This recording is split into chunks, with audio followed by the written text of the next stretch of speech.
Guys, I said that Cesis, Latvia is a medieval town, and I'm about to show you the evidence of that. This is a newer castle. And right next to it is an older castle.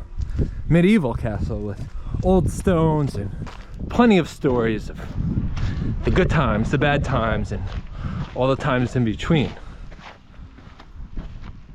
That's the entry gate. That's the tourist center, which may have been a horse stable at one point. Same with this building. If you kind of look around, this would have been the main access point of the castle. I'm making this up, but I think it's probably true. So you would have like ridden your horse up here, would have been an amazing garden, something here, and then you would enter the castle right over there in the times of that castle when it was working. And then this may have been just farm or horse.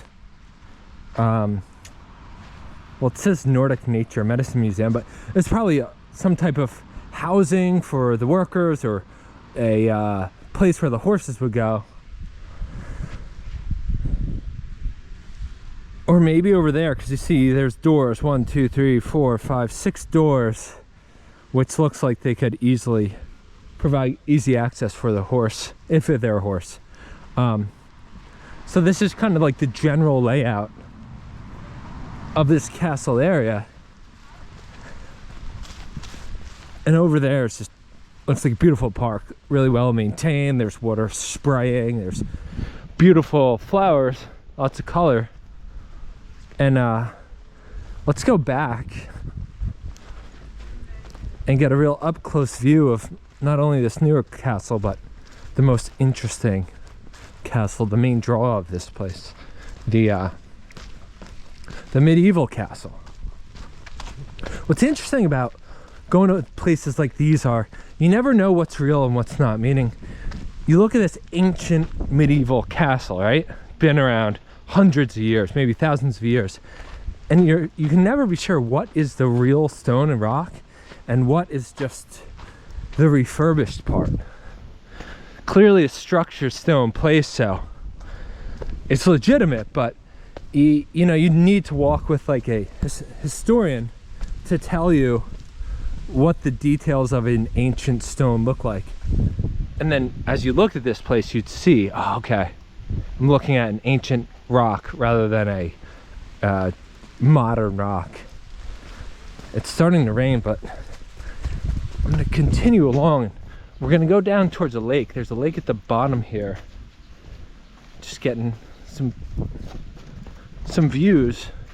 I mean, this place it's in really good order given the time. I mean, it's been around for forever, and they've done a great job of either refurbishing it or maintaining what it is. Not easy to do. If you go to some of these historical towns and cities, there's just kind of rubble left. But here, I guess this castle was able to sustain the wear and tear of time, and maybe possibly wasn't bombed. Whereas a lot of castles and a lot of cultural iconic stuff throughout the world has been destroyed during wars. Is when countries go to war, one of the things they often take down is the symbolic cultural icons. Just like in the US, right? They went after the World Trade Center, which is like the symbol of capitalism. So here's the walkway down to that lake. And then this will give us an up-close view of this castle. And the castle has, let's see, it looks like I'm guessing there's gonna be 4 of these. 1, 2, and then 2 on the other side. So 4 circular elements in total. And then in the middle is just square shape. And if that's true, reminds me that when I was in Riga. And I showed you guys the video of the Soviet hammer and sickle metal railing thing. The other emblem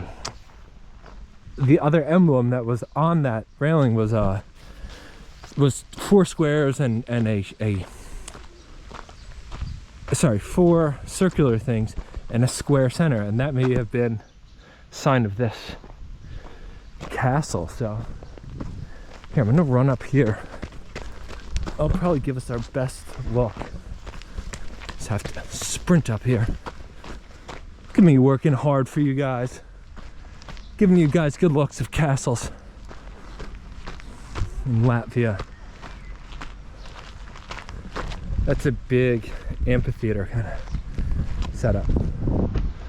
So anyway, guys, this is like the best I'm gonna do view-wise.